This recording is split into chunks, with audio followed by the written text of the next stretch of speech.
اور دوسری بات یہ کہ وہ اپنے وقت کے، اپنے زمانے کے بیسٹ لوگ تھے، بہترین لوگ تھے، اخلاق کے لحاظ سے، عمل کے لحاظ سے وہ بہترین لوگ تھے، بہترین انسان تھے باقی تمام انسانوں کے مقابلے میں۔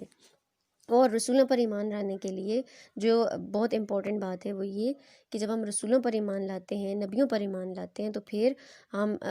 اس بات پر پختہ یقین رکھیں، پکا یقین رکھیں کہ رسالت کا سلسلہ حضرت محمد صلی اللہ علیہ وآلہ وسلم پر ختم کر دیا گیا ہے۔ آپ اللہ تعالیٰ کے آخری نبی اور رسول ہیں، اور آپ کے بعد اب قیامت تک کوئی بھی اور نبی اور رسول نہیں آئے گا۔ یہ چیز تو یہاں پر تک کلیئر ہو گئی کہ رسولوں پر ایمان لانے کے لیے کن باتوں پر یقین رکھنا ضروری ہے۔ اور اس میں جو ایک چیز ہم نے پڑھی کہ نبی پاک صلی اللہ علیہ وآلہ وسلم یعنی حضرت محمد صلی اللہ علیہ وآلہ وسلم پر رسالت کا سلسلہ مکمل ہو گیا ہے، اب کوئی نبی نہیں آئے گا، تو پھر نبی پاک صلی اللہ علیہ وآلہ وسلم پر ایمان لانے کے کیا تقاضے ہیں،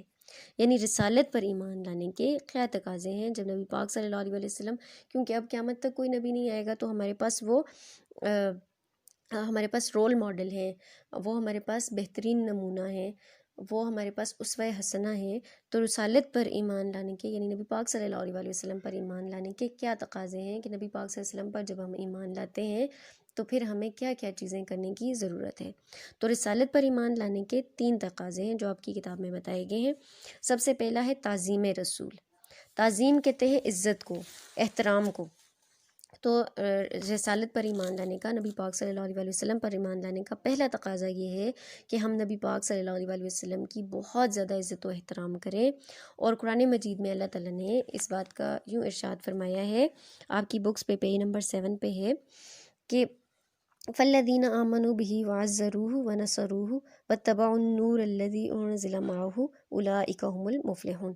جو لوگ اس نبی پر ایمان لائے، اس کی تعظیم کی یعنی عزت کی، اس کی مدد کی اور اس نور کی پیروی کی جو وہ ساتھ لے کر آیا، تو یہی لوگ کامیاب ہیں۔ یعنی ایسے لوگ جو نبی پاک صلی اللہ علیہ وآلہ وسلم کی عزت و احترام کرتے ہیں،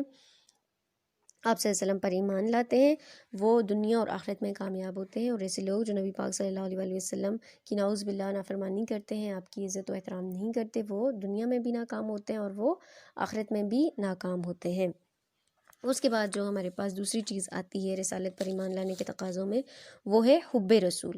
حب رسول سے مراد ہے نبی پاک صلی اللہ علیہ وآلہ وسلم سے محبت کرنا۔ حب رسول سے مراد ہے نبی پاک صلی اللہ علیہ وآلہ وسلم سے محبت کرنا، لیکن یہ محبت کرنا کوئی عام محبت کرنا نہیں ہے، بلکہ حب رسول سے مراد ہے کہ نبی پاک صلی اللہ علیہ وآلہ وسلم کے ساتھ دنیا کی ہر چیز سے بڑھ کر محبت کی جائے، دنیا کی ہر ایک رشتے سے بڑھ کر آپ صلی اللہ علیہ وآلہ وسلم کے ساتھ محبت کی جائے،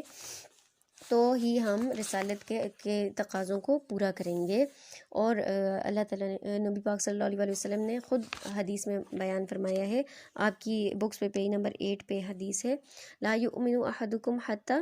اکون احب الیہ من والدہ وولدہ والناس اجمعین۔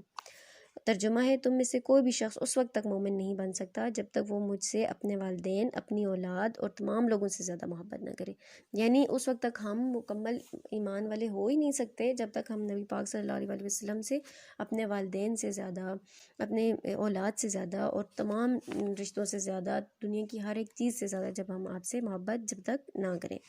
صحابہ کرام رضی اللہ تعالیٰ عنہ کا بھی یہی طرز عمل تھا کہ وہ نبی پاک صلی اللہ علیہ وآلہ وسلم سے اتنی محبت کرتے تھے کہ وہ آپ پر اپنی جان، ہر چیز اپنی آپ پر قربان کرنے کے لیے تیار رہتے تھے۔ اور قرآن مجید میں اسی بات کا ارشاد اللہ تعالیٰ نے فرمایا ہے کہ النبی اولیٰ بالمؤمنین من انفسہم، بلا شبہ نبی تو اہل ایمان کے لیے ان کی اپنی ذات پر مقدم ہے۔ بلا شبہ یعنی بے شک، نبی تو اہل ایمان کے لیے ان کی اپنی ذات پر مقدم ہے۔ مقدم کہتے ہیں پہلے، یعنی اہل ایمان جو ایمان والے ہیں ان کے لیے تو نبی پاک صلی اللہ علیہ وآلہ وسلم اپنی ذات سے بھی پہلے ہیں، یعنی وہ اپنی ذات کو بعد میں رکھتے ہیں، پہلے نبی پاک صلی اللہ علیہ وآلہ وسلم کی ذات کو رکھتے ہیں۔ اس کے بعد جو ہمارے پاس تیسری چیز آتی ہے رسالت پر ایمان کے تقاضوں میں، وہ ہے اطاعت رسول، اطاعت و اتباع۔ اطاعت و اتباع کہتے ہیں فرمان برداری کو، حکم ماننے کو، بات ماننے کو۔ تو رسالت پر ایمان لانے کا تیسرا تقاضا یہ ہے کہ ہم نبی پاک صلی اللہ علیہ وآلہ وسلم کی اطاعت و فرمان برداری کریں، نبی پاک صلی اللہ علیہ وآلہ وسلم کی ہر ایک بات کو مانیں۔ ہمیں دنیا میں اللہ تعالیٰ نے بھیجا ہے تاکہ ہم اللہ تعالیٰ کے حکم کے مطابق اپنی زندگی گزاریں، اور ہم اللہ تعالیٰ کے حکم کے مطابق اپنی زندگی اسی صورت میں گزار سکتے ہیں جب ہم اللہ تعالیٰ کے بھیجے ہوئے نبیوں اور رسولوں کی اطاعت کریں۔ جب ہم رسول کی اطاعت کریں گے تو اس کا مطلب ہے ہم اللہ تعالیٰ کی اطاعت کریں گے، اور قرآن مجید میں یہی چیز بیان ہوئی ہے۔ اللہ تعالیٰ کہتے ہیں من یطع الرسول فقد اطاع اللہ، یہ بکس پہ پیج نمبر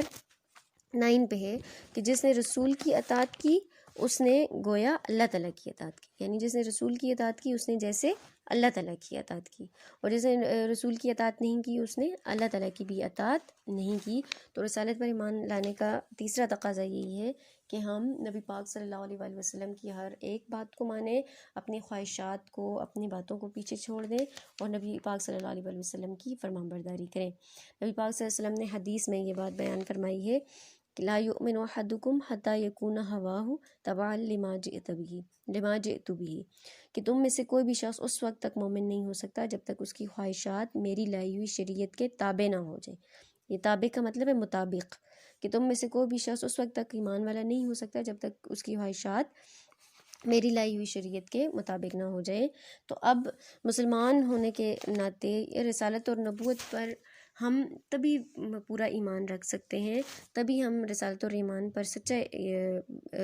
رسالت اور نبوت پر تبھی ہم صحیح ایمان رکھ سکتے ہیں جب ہم رسالت کے ان تقاضوں کو پورا کریں گے۔ اگر ہم رسالت کے ان تقاضوں کو پورا نہیں کرتے تو ہم پھر رسالت اور نبوت پر بھی صحیح ایمان نہیں رکھتے۔ لہٰذا ہمیں یہ چاہیے کہ ہم اللہ تعالیٰ کے بھیجے ہوئے تمام نبیوں پر ایمان لائیں، اور نبی پاک صلی اللہ علیہ وآلہ وسلم جو کہ اللہ تعالیٰ کے آخری نبی ہیں ان کی تعظیم کریں، ان سے محبت کریں ہر چیز سے زیادہ، اور ان کی فرمانبرداری، ان کی ہر ایک بات کو مانیں، تاکہ ہم دنیا میں بھی کامیاب ہوں اور ہم آخرت میں بھی کامیاب ہوں۔ اب اس چیپٹر میں جو آپ کے پیج نمبر 10 پہ ایم سی کیوز ہیں وہ آپ نے خود کرنے ہیں، یہ ایم سی کیوز، اور اس کے علاوہ M C Qs 5 M C Qs ہیں، اور اس کے علاوہ تقریباً یہ جو بھی آپ کا جو میں نے لیکچر بتایا اس میں تمام آپ کے ایم سی کیوز سالو ہو جائیں گے، اور اس چیپٹر کی ریڈنگ بھی آپ نے خود کرنی ہے۔ باقی جو آگے آپ کا بک ورک ہے، یہ آپ کے مختصر سوالات ہیں، تفصیلی سوالات ہیں، وہ تمام آپ نے اس کے نوٹس بنانے ہیں، اور اس طرح سے ہر ایک چیپٹر کے نوٹس بناتے ہوئے آپ جی اسٹوڈنٹس، آپ نے اپنے لیکچر کو دھیان سے سنا ہوگا، اور اب کیا کرنا ہے، آپ نے اس چیپٹر میں سے کوئی سے 5 مختصر سوالات ڈھونڈنے ہیں، پھر ان کے جوابات ڈھونڈنے ہیں، پھر وہ مختصر سوالات کے جوابات اپنی کاپی پر نوٹ کرنے ہیں۔ ٹھیک ہے اسٹوڈنٹس، اس دعا کے ساتھ اجازت چاہوں گی کہ اللہ تبارک و تعالیٰ کی ذات آپ سب کو اپنے امان میں رکھے۔ اللہ حافظ۔